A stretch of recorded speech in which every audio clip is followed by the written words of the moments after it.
Olá amigos da Rádio Tranquilidade, olá amigos que nos acompanham através do canal do YouTube ou através do Facebook da Igreja Adventista de Albufeira ou dos 2 minutos com ele. É bom estar com vocês, é bom partilhar convosco a cada semana um pouco destas lições da Escola Sabatina. Durante estes 3 meses estamos a aprender sobre educação. E esta semana vamos estudar mais um pouco, extraído a partir da Bíblia Sagrada, vamos estudar mais uma lição que nos fala novamente deste grande mestre, deste grande professor. O título é Mais lições do professor por excelência. Há alguns anos ouvi do pastor Artur Machado um sermão sobre muros e pontes. Como nós podemos, dizia ele no sermão, como nós podemos ser ou uma coisa ou outra. A nossa lição desta semana fala-nos sobre o maior construtor de pontes que já existiu. Como ele próprio é uma ponte entre nós e Deus. Uma ponte que liga esta terra cheia de seres pecadores e o próprio céu. Quantas vezes, nos momentos de maior dificuldade, já culpámos Adão e Eva do seu erro? Mas depois de refletir melhor, vimos que a culpa do que estamos a passar é afinal nossa, não é deles, é nossa.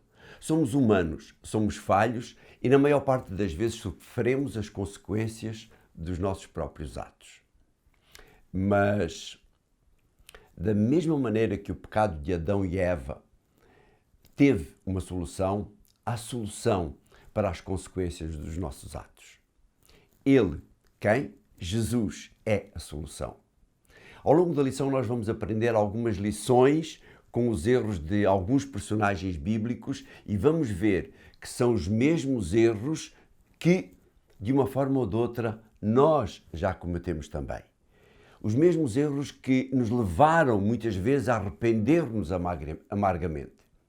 O primeiro erro vem logo no início da Bíblia e representa a pergunta que Deus faz a Adão: onde estás? Há quase 20 anos fiz uma pergunta semelhante a esta ao meu filho mais novo. Onde está? Onde está o computador portátil? Num acesso de raiva por ter perdido um jogo, ele danificou completamente o ecrã do computador e foi e escondeu. Na sua ingenuidade infantil, achou que nunca mais ninguém precisaria do computador e que o computador não ia ser descoberto, o seu erro não ia ser descoberto. Adão e Eva, depois de terem errado, não compareceram no seu local habitual de encontro com Deus. Mas Deus, mesmo sabendo o que tinha acontecido, compareceu nesse encontro. Ele continua a cada dia a comparecer num encontro com cada ser humano que erra e que tem consciência do seu erro. O segundo exemplo mostra-nos de uma maneira simples como a cobiça nos pode levar a cometer erros e a arrastar outros para os mesmos. Jacó ambicionava de uma maneira extrema a primogenitura em relação ao seu irmão gêmeo e conseguiu arrastar para isso a sua mãe para que ele pudesse alcançar esta ambição desmedida. Organizaram então uma tramóia e ele teve que acabar por fugir do seu irmão. No meio desta fuga agora, e de uma outra forma, Deus vai ter com ele e pergunta-lhe, como fez com Adão: onde está Jacó? Quando os seres humanos descobrem os erros dos outros e fazem perguntas semelhantes a estas, elas têm normalmente um sentido acusatório. Mas quando é Deus a fazê-las, elas têm um sentido redentor ou um sentido restaurador. A tendência natural do ser humano é olhar para os erros e fazer ver que ele pode dar origem a um erro ainda maior. Mas a tendência natural de Deus é ao detectar um erro, é prover uma solução para o mesmo. Foi assim com Adão e Eva e, na consequência disso, com cada ser humano que acaba pecando. Isso manifesta-se no modo como tratou Jacó, como tratou Davi, como tratou tantos e tantos outros seres humanos ao longo da história bíblica.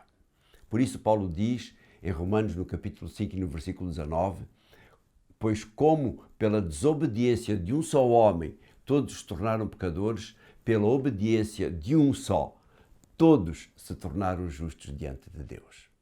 Quem é este homem que pela sua obediência nos faz justos diante de Deus? Sim, é o nosso amado professor. Ele, através dos seus ensinos, mostra-nos o caminho da redenção. Ele, pelo seu exemplo, mostra-nos que é possível a obediência. Ele, pela sua morte e pela sua ressurreição, construiu a ponte ou a escada que nos liga a Deus. Ele é ao mesmo tempo o nosso professor, o nosso exemplo e o nosso Salvador. A semana passada vimos como Jesus veio manifestar Deus à humanidade.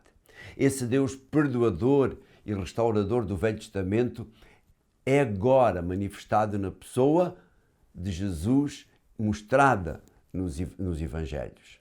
Esse Deus que ensina com autoridade porque vive e mostra o Pai. Enquanto os rabis judeus ensinavam teorias que muitas vezes eles próprios não praticavam, Jesus vivia aquilo que ensinava. Enquanto os rabis ensinavam que era só possível agradar a Deus pela prática, em todos os detalhes, por ele escritos, da vontade de Deus, Jesus veio mostrar que, como consequência do nosso amor a Deus, podemos fazer a sua vontade em todas as coisas. Foi isso que aquela mulher estrangeira viu em Jesus quando foi ter com ele e pedir a cura da sua filha. Foi isso que o cego Bartimeu percebeu ao saber que Jesus ia passar perto de si e o fez pôr a gritar: Jesus, filho de Davi, tem misericórdia de mim.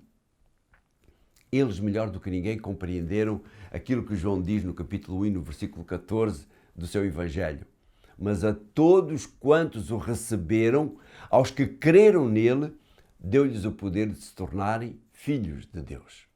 Aquela mulher cirofenícia não queria saber da sua origem terrena. Ela tinha a certeza que, por crer e aceitar Jesus, tinha a certeza do seu destino celestial. Ela tinha consciência de que só através de Jesus havia cura para a sua filha. E por isso, não olhou a meios para atingir os fins, logicamente aqui de uma forma positiva. Bartimeu não queria saber se incomodava Jesus. Ele tinha necessidade de alguma coisa. Por isso ele gritou. Ele olhava pelo seu estado e via que Jesus era a solução. É esta ousadia que cada ser humano tem de ter ao ir a Deus com as suas fraquezas e com os seus pecados. Temos de olhar mais para os momentos de restauração mostrados na Bíblia do que para aqueles momentos de condenação feitos por Deus. Deus está pronto a restaurar-nos do mesmo modo que fez com cada personagem bíblico que a ele recorreu. Basta que vamos a eles, com a mesma ousadia daquela mulher, com a ousadia de Bartimeu, quando grita, tem compaixão de mim, ou de Pedro, quando diz, salva-me, Senhor. Jesus está ansioso por nos dizer a mesma coisa que disse àquela mulher e que disse ao cego Bartimeu. Vai, o demónio que saiu da tua filha. Ou então, vai, a tua fé te salvou. Vai, os erros que te atormentam podem ser removidos da tua vida. Deus não quer só dar migalhas ao ser humano. Deus coloca à nossa disposição o pão da vida e diz, venham e sirvam-se. Deus quer dar-nos mais conhecimento do que recebeu Adão ao comer do fruto da árvore. Deus quer dar-nos uma herança eterna, melhor que aquela que a primogenitura de Jacó lhe dava. Deus quer curar todas as nossas maleitas e quer dar-nos a vida eterna. E é através do Verbo que estava com Deus, e é através do Verbo que nos criou, e é através do Verbo que deu a sua vida por nós, é através do Verbo que fez resplandecer em nós a luz do conhecimento. Sim, é através dele que nós podemos ter tudo isso. Sim, é através desse Verbo, Jesus, que somos ligados ou religados a Deus. É através dele que somos novamente chamados filhos de Deus. Aprendamos dele, como Maria que se assentava aos seus pés. Aprendamos com o seu exemplo. Aprendamos através da sua palavra. Pai Santo, nós temos o nosso Mestre Jesus. Nós temos o nosso Professor Jesus. Nós queremos aprender cada dia mais com Ele. Por isso, nos colocamos à disposição da influência do Teu Santo Espírito para que isso aconteça. Em nome de Jesus. Amém. Voltamos a encontrar-nos aqui a semana que vem para estudar mais um pouco. E o título da nossa lição da semana que vem é A Adoração na Educação. Como é importante que na educação que ministramos ou na educação que recebemos termos este senso de adoração, este senso da presença de Deus, este senso da ajuda de Deus em todas as coisas, em todos os momentos da nossa vida. Um abraço e encontramos-nos novamente ou na rádio ou aqui através das imagens no Facebook ou no YouTube.